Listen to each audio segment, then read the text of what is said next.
యోసేపుకి తన భవిష్యత్తు పట్ల కల వచ్చిందా లేదా? ఎప్పుడు వచ్చింది?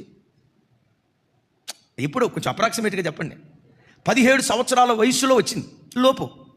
17 సంవత్సరాల వయసులో అతనికి కల వచ్చింది. ఇప్పటికి యోసేపు వయసు ఎంతో తెలుసా? అప్రాక్సిమేట్గా 28 సంవత్సరాలు.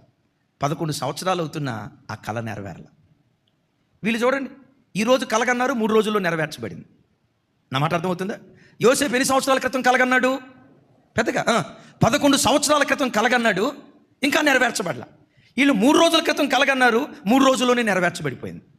దైవజనమా, నీ జీవితంలో కూడా నీ కళ్ళ ముందు నీ పట్ల దేవునికి ఉన్న కొన్ని దర్శనాలు నీ కళ్ళ ముందు దేవుడు పెడతాడు. పెట్టాడు, నిజమే.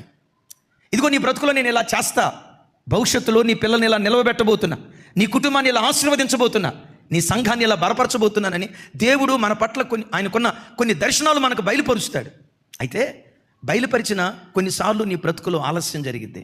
ఆలస్యం జరిగిందని తమ్ముడా దేవుడు నన్ను మర్చిపోయాడేమో అని అనుకోకు. ఆలస్యం జరిగిందని దేవుడి కలలైతే ఇచ్చాడు కానీ కలలో నెరవేర్చలేదు, కలలన్నీ కళ్ళలుగా మిగిలిపోతాయేమో అని అనుకోవద్దు. ఆయన ఆలస్యం చేస్తాడేమో కానీ నీ బ్రతుకులో ఎన్నడూ అలక్ష్యము చేసే దేవుడు కాదు. మరో మాట చెప్పంటారా? ఎంత ఆలస్యం చేశాడో అంత అద్భుతమైన దాన్ని నీ ఒడిలో దేవుడు వేస్తాడు. సంగమా, నా తట్టు చూడు. వీళ్ళు ఇలా కలగన్నారు, 3వ రోజే నెరవేర్చబడింది. యోసేపు 17వ సంవత్సరంలో కలగన్నాడు, 11 సంవత్సరాలైనా కళ నెరవేరకపోగా కళకు భిన్నమైన చెరసాల యోసేపు బ్రతుకులో ఎదురైంది. నీ జీవితంలో కూడా వాగ్దానాలు ఉంటాయి. నీ బ్రతుకులో నేను ఇలా చేస్తా, వాక్యం చదివేటప్పుడు ఈ వాగ్దానం నీదే, నీ పిల్లల జీవితంలో ఇలా చేయబోతున్నాను, నీ కుటుంబంలో ఇలా చేయబోతున్నాను, ఈ వాగ్దానం నాదే అన్నట్లుగా ఆత్మదేవుడు నిన్ను ప్రేరేపిస్తాడు. కానీ ఆ వాగ్దానాలు కొన్నిసార్లు ఆలస్యం అవుతాయి. ఆలస్యం అయిపోయిందని కృంగిపోవద్దు.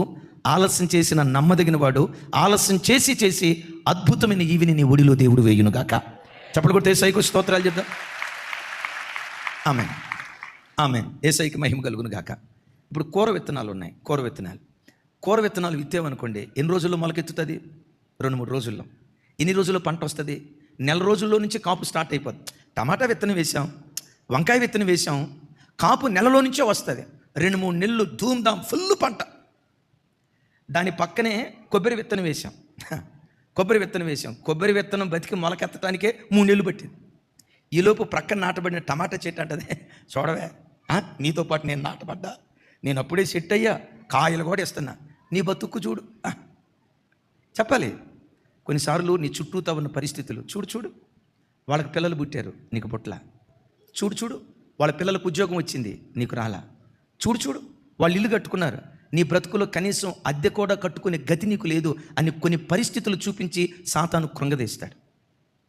ఈ వంక చెట్టు, టమాటా చెట్టు, కొబ్బరి మొక్కను చూసి అంటది, నీకు 3 నెలలు అవుతున్న మొలక కూడా రాలేదు. ఈ 2-3 నెలలు ఫుల్గా కాపు కాస్తా ఉన్నంతసేపు కొబ్బరి చెట్టును చూసి ఎగతాళి చేస్తుందట. ఈ చిత్రం చూడండి. 6వ నెల అయిపోయింది, ఈ కొబ్బరి మొక్క కొంచెం పెద్దదైపోయింది. 6 నెలల తర్వాత వంగ చెట్టు ఏమైపోయింది? ఉంచారా? షోకేజ్లో పెట్టుకోతామడ, వద్దని దేవుడు ఎందుకు పనికి వస్తుంది? అయిపోయింది అది. ఈ కొబ్బరి చెట్టు మొలకెత్తడానికి 6 నెలలు కాల వ్యవధి.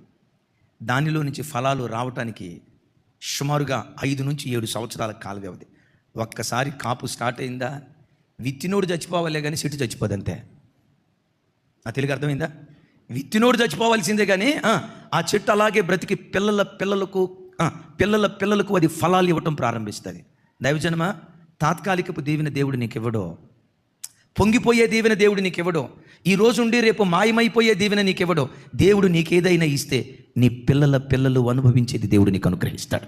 దేవుడు అలా చేయునుగాక. ఆలస్యం చేశాడని దేవుని మీద సనగొద్దు. ఆలస్యం చేసినా వాగ్దానం చేసిన వాడు నమ్మదగిన వాడు, దాన్ని నెరవేర్చుటకు సమర్థుడై ఉన్నాడు. ఇక్కడ ఒక మాట చెప్తాను.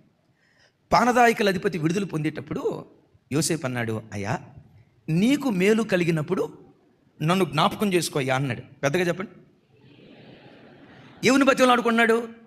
ఏమన్నాడు తెలుసా? యోసేపా, నాకే కనుక విడుదల వస్తే, నేను విడుదల పొందిన మరుక్షణమే, ఉద్యోగంలో జాయిన్ అయిన మరుక్షణమే నిన్ను గూర్చి ఫరోతో మాట్లాడతా. ఫరో నాకు తిన్ను, నాకు బాగా క్లోజు, నా మాట అస్సలు కాదన్నాడు. నిన్ను గూర్చి మాట్లాడతా, నాకు ఉద్యోగం వచ్చిన మరుక్షణమే నీకు విడుదల అన్నాడు. యోసేపు అనుకున్నాడు, దేవా ఇక నాకు రేపో మాపో విడుదల కలగబోతుంది, అందుకై నీకు స్తోత్రమా. విచిత్రం ఏంటో తెలుసా? వాడు విడుదల పొందిన తర్వాత యోసేపును మరిచిపోయాడంట. చెప్పండి దైవజనమా, చూడండి, నీ జీవితంలో నీ ద్వారా ఉపకారం పొందిన వాళ్ళే నీ కష్టకాలంలో నిన్ను మర్చిపోతారు. మరిచిపోయారని వాళ్ళ మీద సనగొద్దు. వాళ్ళు మరిచిపోవటం కూడా దేవుని ప్రణాళికలో ఒక భాగమే. గట్టిగా చప్పట్లు కొడుతూ స్తోత్రాలు చెప్తా. నీ ఉప్పు తిన్నోడే, నీ మోసేది నీళ్లు తాగినోడే, నీ సహాయం పొందినోడే, నీ ద్వారా లబ్ధి పొందినోడే, నీ ద్వారా సహాయాన్ని పొంది ఆశీర్వదించబడ్డవాడే రేపు నువ్వు కష్టస్థితికి వచ్చిన తర్వాత నీకు ముఖం చాటేస్తాడు. ముఖం చాటేసినప్పుడు నువ్వు మనసులో కూడా పక్కెంటి వాళ్ళ దగ్గరికి వెళ్ళి చూడు ఆడు ఈరోజు డబ్బులు వచ్చిన తర్వాత ఎంత టెక్కుపోతున్నాడు. వాడికి తినటానికి గది నేనే గంజి నీళ్ళు పోసా, నేనే సహాయం చేశా, ఈరోజు నాకు కష్టం వస్తే వాడు ముఖం చాటేశాడు అని అనొద్దు. ఈ పానదాయకుల అధిపతి మర్చిపోయేటట్టుగా దేవుడు చేశాడా? వానికి మతిమరుపు వచ్చి ఉంటుందా? సరే, వానికి మతిమరుపు అనుకోండి, దేవుడికి జ్ఞాపకం చేయలేడా? చెప్పాలండి.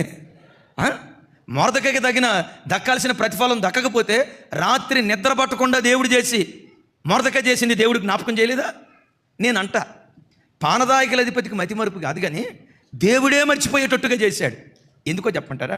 ఒకవేళ ఆ పానదాయకుల అధిపతి విడుదల పొందిన తర్వాత ఫరో దగ్గరికి వెళ్ళి, అయ్యా, చెరసాల్లో ఒక నీతిమంతుడు ఉన్నాడయ్యా, చాలా మంచోడయ్యా, మన పేరు యోసేపు అయ్యా, ఎబ్రీ దేశం నుంచి పాపం దొంగిలించబడ్డాడంటయ్యా, దొంగల చేతిలో పడ్డాడంటయ్యా, ఆ దొంగలు మన దేశానికి అమ్మేరంటయ్యా, చిన్నపిల్లోడయ్యా, పెళ్ళి కూడా కాలేదయ్యా, వాడిని చూస్తే మా ప్రాణం తొరకపోతుందయ్యా, కొంచెం వాడిని విడుదల పొందేటట్లుగా అనుమతి ఇవ్వండి అయ్యా అని చెప్తే